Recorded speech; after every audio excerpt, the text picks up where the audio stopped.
Good evening, 11:29 p.m. Eastern Standard Time on the East Coast in the United States of America. I'm XRP Future Millionaire and I reside in the great state of Michigan. I want to thank everybody for tuning in. As you can see, the market's dropped as we've been calling for the whole weekend. XRP sitting right down here at 68 cents, which I'm not surprised at all. In fact, I would dare say we called this absolutely 100% beautifully, and now it's right on the yellow line that we drew across. But that's just kind of like an extension out from it falls, but there's a reason why I drew that out there. It goes into something else, but it has fallen in between here. Right now it looks like we've got such a pedestrian bounce. We fell outside of a much bigger pattern. That the only reason this was here was that was the extension. We could have come farther over. If we fell out, if it was just a wick, I said, you know, we could come down to about here and I think we'd be okay. So right now we're into that possibly okay range, but the problem is when you get into this possibly okay range, the only way to make this okay is for this to come off of here and come past here. If it gets rejected here, it's coming way down. Now, if this is just a wick and it can come back up here and gain some steam, get back up here, gain some steam, you know, or maybe even do this a little bit and then get back up, you're okay. But we got to get back across the Mendoza line here, which is the uptrending symmetrical resistance. In this ascending triangle, that uptrending support, it needs to be above, not below. And you can see clearly we fell through it in the daily. And look at this pedestrian. I mean, if you want to talk pedestrian, this is about as pedestrian of amounts you can get with volume after a drop like that. It's awful. This looks awful. Remember earlier I said awful. Go back to watching my video. Awful. Because this looks like it's just another continuation pattern. I mean, it really does. There's no fucking volume here. Excuse my French. There's no volume. And when you deal with no volume, you're going to pay the piper. And unfortunately for XRP, this looks like hell. And for me, I feel good. But for everybody, this looks like bloody hell. I love what I'm seeing because I want the cheapest XRP prices money can buy. But I also know there's people that are in XRP that won't sell XRP or who feel like XRP is going to the moon tomorrow, which is fine. Just have money on the side because as we go farther down, you'll be able to get XRP cheaper and cheaper and cheaper.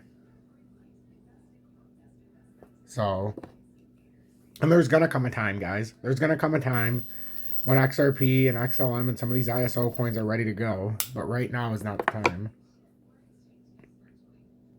I'm talking about, like, go big.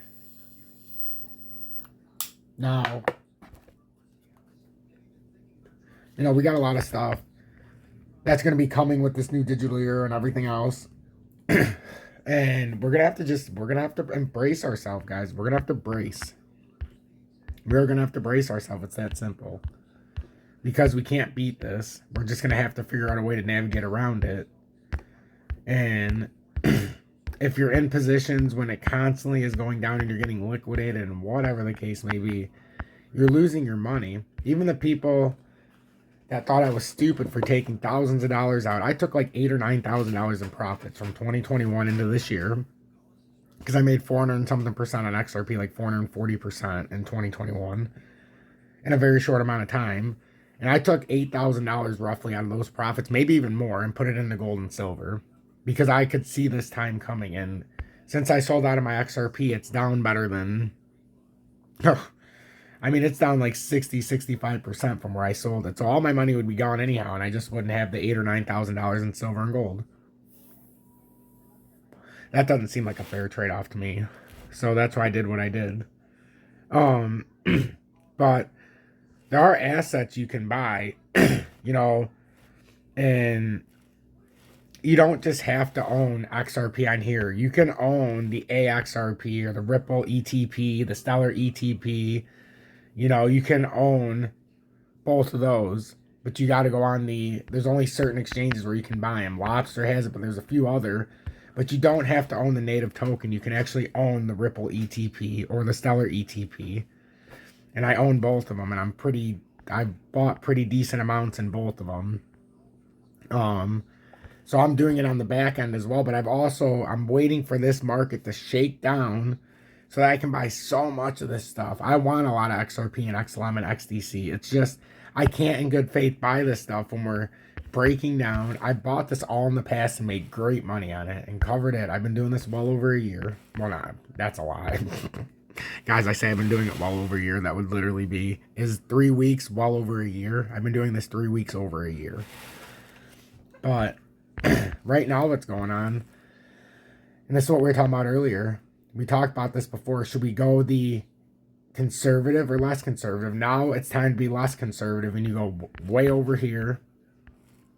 I mean, you go as conservative as you can to the back. So, because we don't want to get caught out of this, but it still broke through that. Even if you go as conservative as possible, it still broke down through here. That's the point. There's nothing I can do to even make this look better. Now it's as, you know, this is it. This is it for XLM. It's got to get back. Look at this. That pedestrian bounce, guys. I mean, I even gave it a lot more leniency here to where it could be a lot easier to get back over. And I mean, it's not looking great right now. Would I be shocked to see it come back up past that? No, I wouldn't. But, man, oh man. These much larger patterns are given out right now, and it's not good.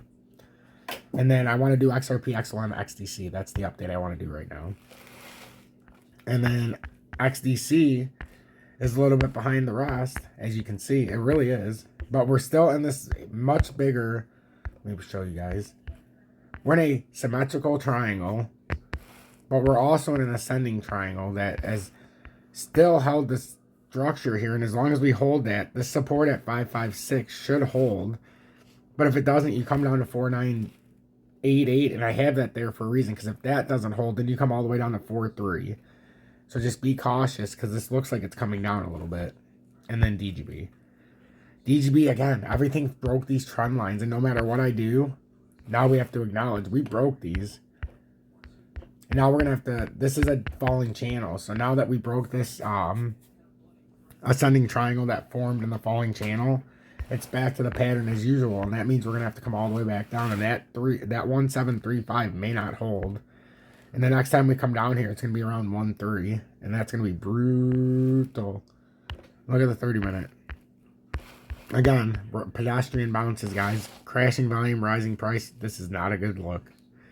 XRP Future Millionaire, make sure to hit that like button. I encourage you to join Tom's Army. It saddens me that so many people are not in Tom's Army that were in before. I think we have 254 members now. Still doing great. Still nice and strong, but 254 members. If you want to join Tom's Army, show the support. Help me maintain this free environment here, because I love doing it this way. You know where to find it. Look in the video description below, or go to the memberships area and join Tom's Army.